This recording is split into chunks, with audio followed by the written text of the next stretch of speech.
Howdy howdy, my name is John and this video is a review of the series Earthsea by Ursula K. Le Guin. I first read A Wizard of Earthsea 25 years ago, back when I was a senior in college. I took a course on fantasy literature and I really enjoyed the course. This was one of the books that we discussed. This book has interesting themes and it's reasonably well told. Le Guin wrote this story when her publisher asked her to write a book for older children. And this book really, I think, works best for that age range. Not sure if you can call this middle grade or not, but it's a good book for the older elementary, middle school age range.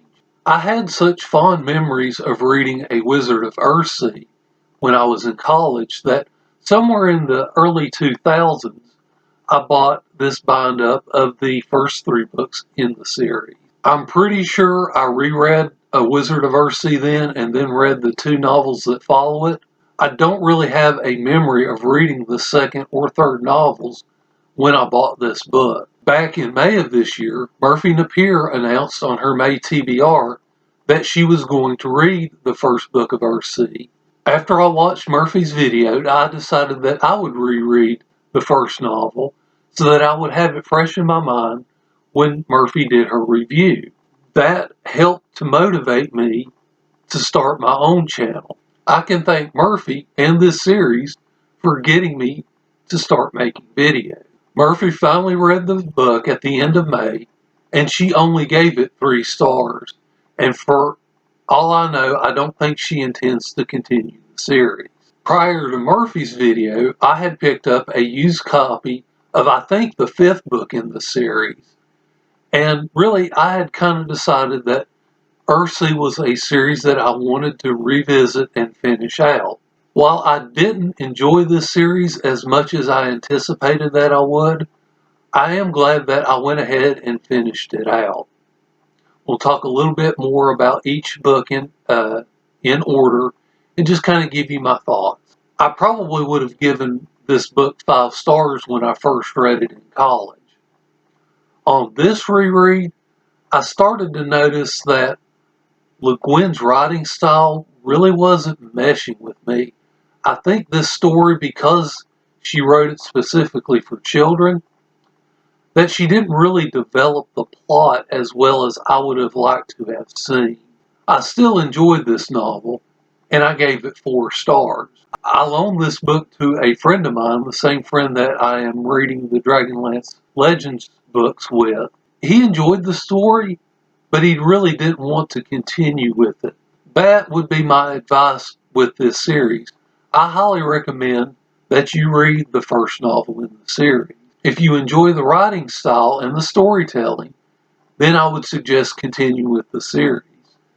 Since, in my opinion, this is the best book of the series, if you don't love this book, that I would recommend not continuing in the series.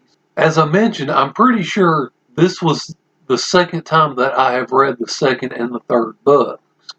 Like I said, I don't really have a memory of reading the second or third books. On this read, I really struggled to connect with the main characters.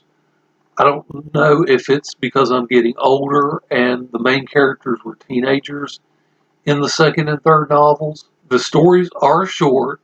They're a fairly quick read. I think it only took me a couple of days to finish each book. I'm sure there are audiences that will enjoy the second and third book much more than I did. I gave both of them 3 stars. The 4th book was written much later than the first 3. The first 3 were written in the late 60s, early 70s. This book was written nearly 20 years later. And as you can see on this copy, it says the last book of Earthsea. Well, it's not the last. There are 2 more that follow it. This book follows the main character of the second book. And for much of the book, I had the same problem as I had with the second and third books.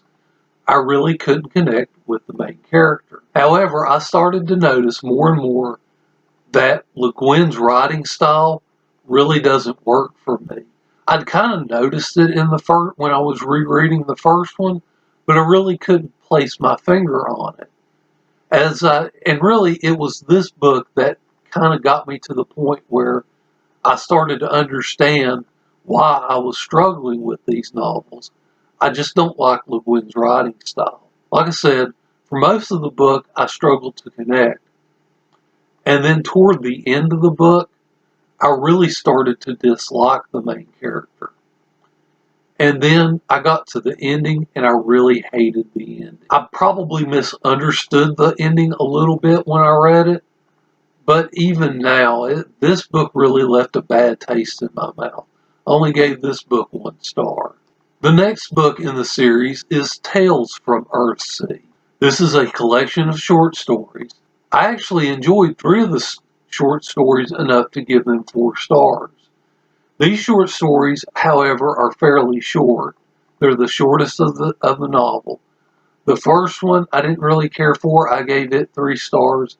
The last one I really did not like, and I only gave it 2 stars. The last short story in this series sets up the next novel in the series. This book also contains some background information about Earthsea, and it is interesting, but it's not necessary. The last novel in the series is The Other Wind. At first, I found the main character to be interesting. The story quickly shifts focus away from him and onto the main characters of the first 5 books. By the time I got to this book, Le Guin's writing style was really starting to get on my nerves. And I found the ending of the book to be very unsatisfying.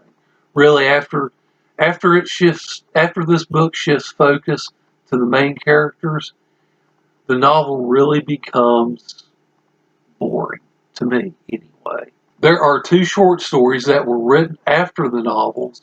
The first short story follows characters who are unrelated to anyone in the novels.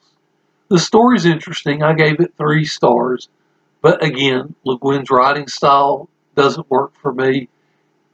And at the end of the day, you don't really need to read that short story in order to enjoy the series. Here again, it's extra. It's only a couple of dollars on Amazon as a ebook if you want to buy it that way.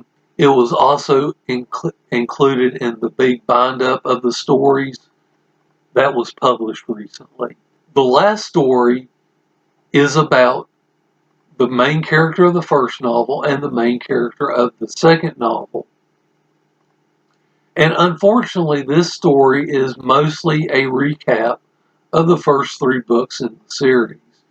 Not really anything new in this series. So if you've loved this series, you're probably going to find this last story fairly satisfying. Personally, I did not. I found it to be redundant. Again, Le Guin's writing style doesn't make things any better. And I gave this final story 2 stars. If you go to the Goodreads page for this short story, it provides a link to the magazine that originally published the story, and you can read it for free. It's also included in the bind-up published work that was recently done. I was really looking forward to reading the Earthsea series, and I'm really disappointed that I did not enjoy it quite as much as I had anticipated. I am glad that I completed the series. I recommend that you read the first book. The first book is definitely important to the history of fantasy literature.